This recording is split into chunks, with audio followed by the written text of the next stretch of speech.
तो क्या रूस ने परमाणु हमले का ऐलान कर दिया है क्या? भाई बाइडेन पर फायर, पुतिन ने क्या कहा? एक बार बड़ी बात है, जल्दी से आज की सबसे बड़ी खबर, जो आज की सबसे बड़ी ब्रेकिंग है, वो एक बार जल्दी से आपको बता देते हैं।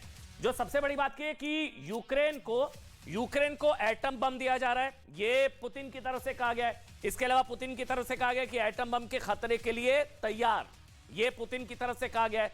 साथ ही यूक्रेन ने दुनिया को युद्ध में धकेला, ये बड़ी बात कही गई है। और इसके अलावा कहा गया कि डॉलर यूरो की दादागिरी खत्म करेंगे। ये आर्थिक महायुद्ध के भी मुनादी एक तरीके से है कि डॉलर यूरो की दादागिरी खत्म करेंगे, हमें हराना नामुमकिन, मदद नहीं चाहिए। और सीधे सीधे बता दिया कि यूक्रेन के पीछे कहीं ना कहीं अमेरिका है। वैसे ये तीसरे वर्ल्ड वॉर का ऐलान हो सकता था और हमेशा आक्रामक रहने वाले पुतिन ने अमेरिका को सीधी चेतावनी दे दी है कि अब आर पार की जंग होने वाली है।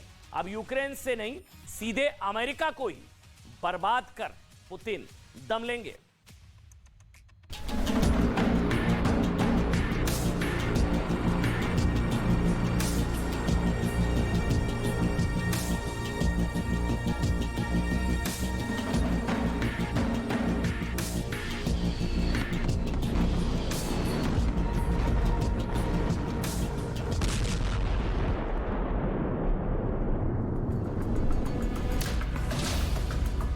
पुतिन ने कर दिया महायुद्ध का ऐलान।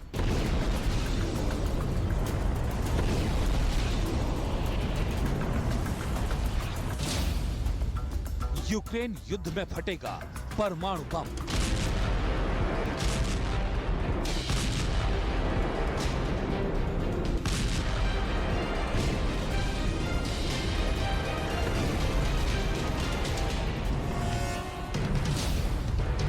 कीव नहीं, न्यूयॉर्क तक होगा रूस का अटैक।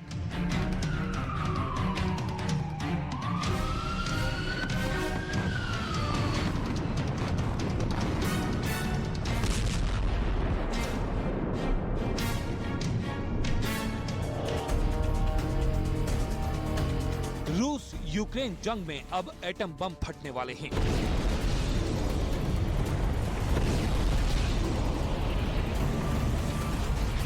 Президент Российской Федерации Владимир Владимирович Путин।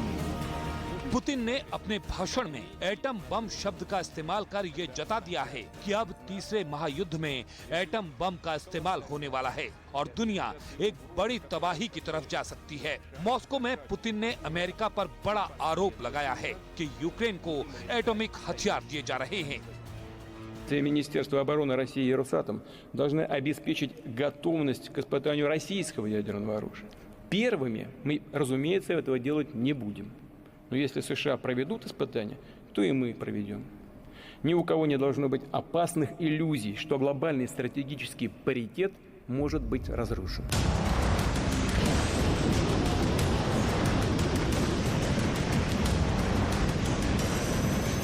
अगर जंग का रुख एटम बम की तरफ मुड़ा तो इस युद्ध का अंजाम सबसे विनाशकारी हो सकता है।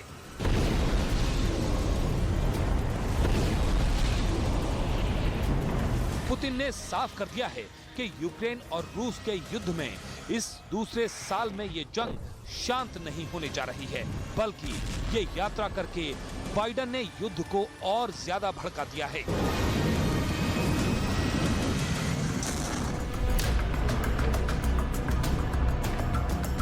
कीव में बाइडेन के सरप्राइज दौरे के करीब 30 घंटे बाद मॉस्को से व्लादिमीर पुतिन ने पश्चिमी देशों पर जवाबी हमला किया। पुतिन ने युद्ध के लिए सीधे तौर पर अमेरिका को जिम्मेदार बताया और कहा कि रूस और यूक्रेन का मामला लोकल था।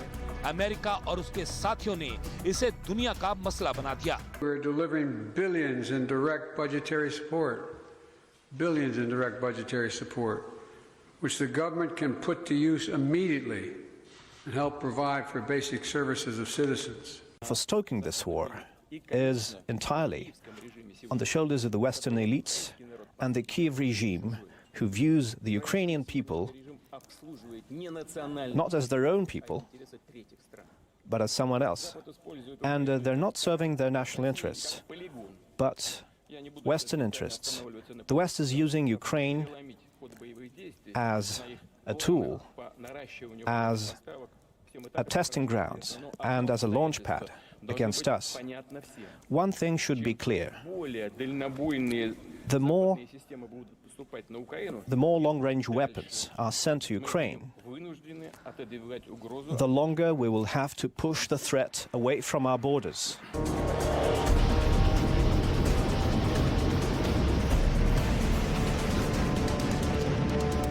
रूस यूक्रेन जंग को 24 फरवरी को 1 साल पूरा हो रहा है। इससे ठीक 3 दिन पहले पुतिन का ये ऐलान वर्ल्ड ऑर्डर को बदल सकता है, क्योंकि इस बार पुतिन पहले से ज्यादा आक्रामक नजर आए।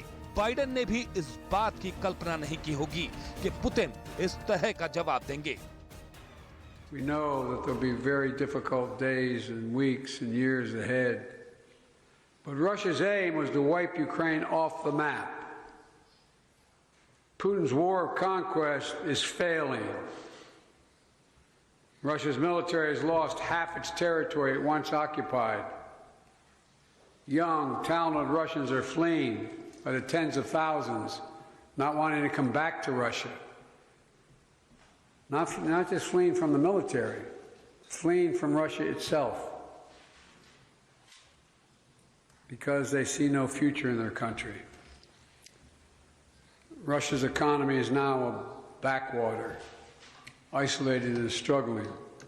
Talking about the existence of our country, they also have to take into account that it is impossible to defeat Russia on the battlefield.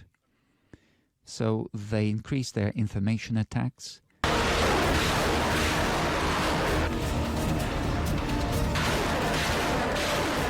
Putin ने अपने इरादे पश्चिमी देशों को बता दिए हैं। मॉस्को में पुतिन का भाषण चल रहा था और उधर यूक्रेन के खैरसोन पर जबरदस्त बमबारी हो रही थी।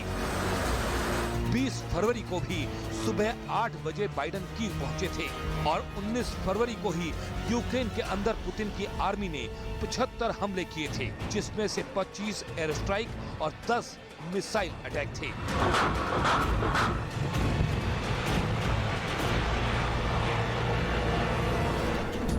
मतलब साफ है कि बाइडेन ने कीव पहुंचकर पुतिन को और गुस्सा दिला दिया है। पुतिन ने भी हमले को बढ़ाकर बता दिया कि वो झुकने वाले या पीछे हटने की सोच नहीं रहे हैं।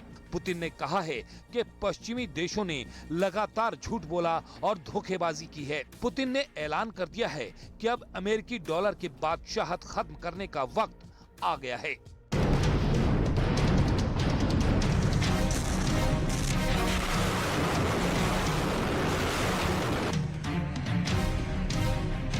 पुतिन ने अमेरिका पर आरोप लगाया है कि उसने इराक और सीरिया वाला खेल खेला है। रूस और यूक्रेन युद्ध को 1 साल पूरा होने वाला है। इस दौरान कई बार न्यूक्लियर युद्ध की चेतावनी दी गई। रूस न्यूक्लियर युद्ध तक पहुंच सकता है, इस बात की सिर्फ अटकलें लग रही थीं। लेकिन अब पुतिन ने एटम बम की बात कहकर विनाशकारी युद्ध का ऐलान जंग कर दिया है। यानी जंग किसी ने भी शुरू की है, खत्म तो पुतिन ही करेंगे।